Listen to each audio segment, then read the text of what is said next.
বাংলাদেশ আমেরিকার সাথে একটা চুক্তি করেছে, আর এই চুক্তি নিয়ে এখন চলছে তীব্র আলোচনা। কেউ বলছে এটি বাংলাদেশের অর্থনীতির জন্য বড় সুযোগ, আবার কেউ বলছে এটি একটি অসম চুক্তি।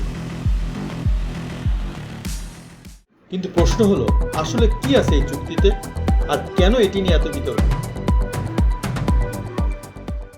যুক্তরাষ্ট্র বাংলাদেশের অন্যতম বড় রপ্তানি বাজার, বিশেষ করে তৈরি পোশাক শিল্পের জন্য। প্রতি বছর বিলিয়ন ডলারের পণ্য যায় আমেরিকায়। এই নতুন চুক্তির মূল লক্ষ্য দুই দেশের মধ্যে বাণিজ্য সহজ করা, বিশেষ করে শুল্ক বা ট্যারিফ নিয়ে। বিশ্লেষকদের মতে এই চুক্তির মাধ্যমে আমেরিকা বাংলাদেশে আরও বেশি কৃষিপণ্য, জ্বালানি এবং প্রযুক্তি পণ্য প্রবেশের সুযোগ পাবে। অন্যদিকে বাংলাদেশ আশা করছে মার্কিন বাজারে আরও সহজ প্রবেশাধিকার, যা বাড়াতে পারে রপ্তানি ও বৈদেশিক মুদ্রা আয়। তবে সবচেয়ে বড় বিতর্ক শুরু হয় এখান থেকেই। সমালোচকদের দাবি, বাংলাদেশ বেশি ছাড় দিয়েছে আর বিপরীতে কম সুবিধা পেয়েছে। চুক্তির কিছু অংশ প্রথমে প্রকাশ না হওয়ায় গোপন শর্ত নিয়েও তৈরি হয় প্রশ্ন। আরেকটি বড় প্রশ্ন, একটি অন্তর্বর্তী সরকার এত বড় দীর্ঘমেয়াদী চুক্তি করা উচিত কিনা?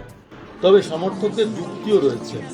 তারা বলছে, বর্তমান বৈশ্বিক অর্থনৈতিক বাস্তবতায় যুক্তরাষ্ট্রের বাজার ধরে রাখা বাংলাদেশের জন্য গুরুত্বপূর্ণ। এই চুক্তি বাংলাদেশের জন্য সুযোগও হতে পারে, আবার ঝুঁকিও তৈরি করতে পারে। সবকিছু নির্ভর করবে বাংলাদেশ কতটা কৌশলগতভাবে এই সম্পর্ককে ব্যবহার করতে পারে তার উপর। আপনার কি মনে হয়, এই চুক্তি কি বাংলাদেশের জন্য ভালো সিদ্ধান্ত? কমেন্টে জানান।